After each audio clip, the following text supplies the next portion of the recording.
basically, this is a story about a woman called Siobhan, and she's leaving Grenada. That's where my mom's from, and she's coming to England to get her nursing qualification. And she gets on the ship and she meets these handsome guys, and this is the story about that. The only thing I need to tell you is she's the eldest of 12 children, and they're really, really poor. They live in like a one-room shack, a wooden shack with a zinc roof.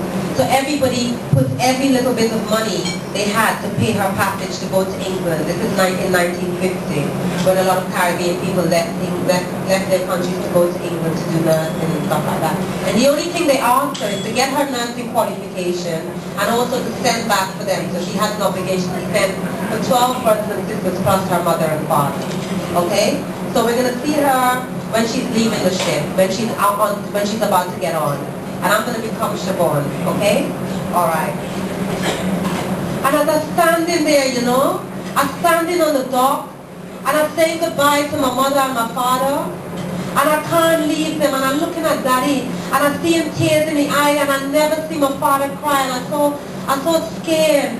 And I'm hugging my mother, hugging her, and I'm hugging her, and every time I turn to leave, I just hugging her again, and my father, he just ripped my hands from her, and he said, Siobhan, get on the ship, girl, the ship going to leave you, Siobhan, get on. And I walk in, and I pick up my suitcase, you know, and I walk in, and I can't look back, because something's telling me, if I look back at them, I'm not going to leave. And I get on the ship, and I'm so frightened.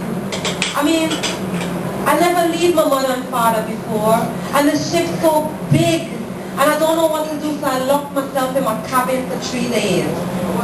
And on the third day I said, you know what? Siobhan, you can't stay in here.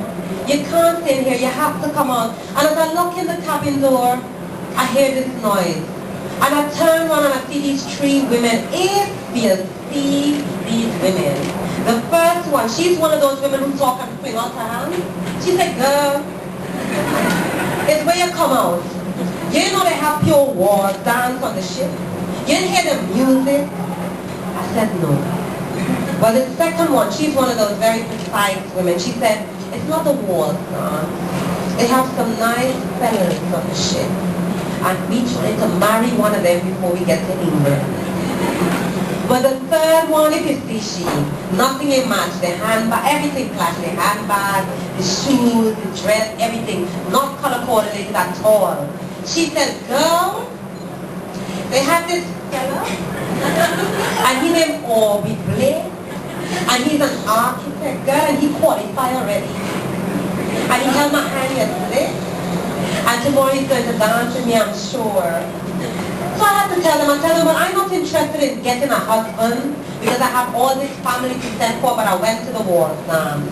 And if you see it, all the men went on one side, and all the women went on the other side, and the music started playing sweet, sweet, sweet, sweet, sweet. And I'm standing there and I'm thinking, what I should really do when I get to England? Should I get my nursing qualification first? Or should I send for one of my brothers and sisters? And I'm thinking, which one I should really send for? Because there's a lot of them and I don't want to get anybody vexed. And I'm standing there and I'm thinking about this, and all the women around me start fixing up themselves, and I look across, and that's when I saw him. I knew it was Orby. If you see him, he had the hat tilted to one side with a pat-down afro. The white shirt was gleaming, and the button-up jacket, and the trousers were seen. There's nothing. Nothing as nice as a man with freshly clean trousers.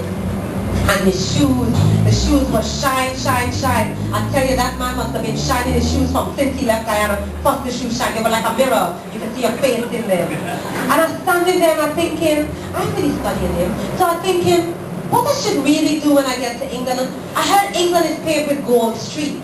And I'm thinking, how you really walk down Gold Street? Do you walk tiptoe or do you walk slowly? And I'm thinking, everybody say England cold. How you can deal with a cold country? They say it's a small country among. And I'm thinking about all this, and the man stopped in front of me, Siobhan, and asked me if I wanted to dance. I said, no. No, thank you. Well, it's like I put challenge all over his forehead. Nobody has ever refused to dance with him before in their life. Nobody. So he started molesting. He started walking across the dance floor to ask only me to dance. He stopped dancing with anybody else. And I'm feeling so ashamed. Because every time he started to walk across the dance with me, everybody just leaned in. and the music seemed to get low. And as soon as I say no, everybody go.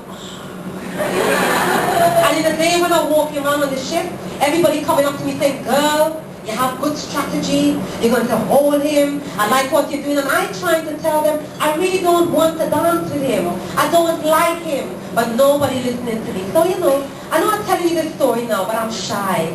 I'm really a shy woman. So I had to practice in front of the mirror. So I stood in front of the mirror and I said, you know what?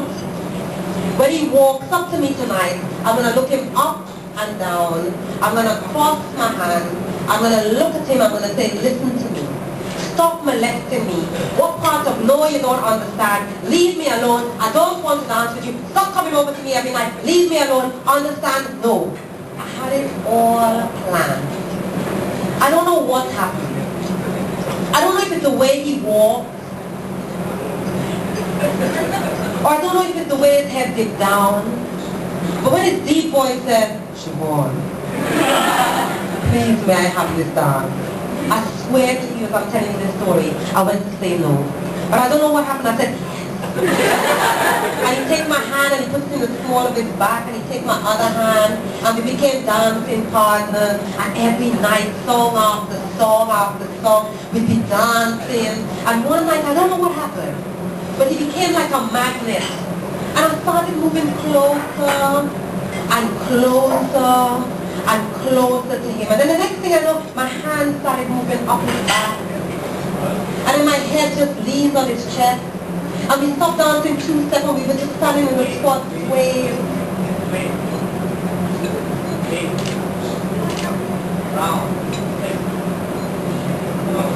And then I realized, wait, we dancing hug up. And he realized that we dancing hug up, so he took my hand and he put it back and he put my other, we started dancing respectively, you know, as he did. And then he said, Siobhan, may I have your hand? I thought this man is so stupid. He has my hand. What is he talking about?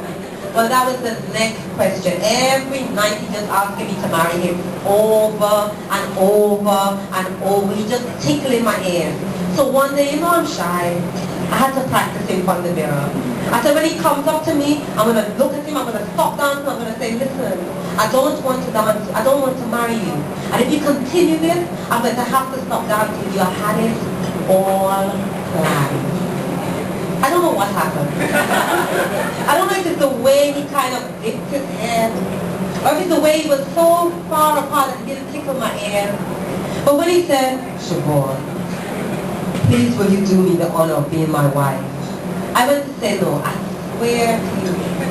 But I ended up saying yes. And that's how we became husband and wife. And the rest of it is a long story with a really long tail. So I'll end it here. Thank you very, very much.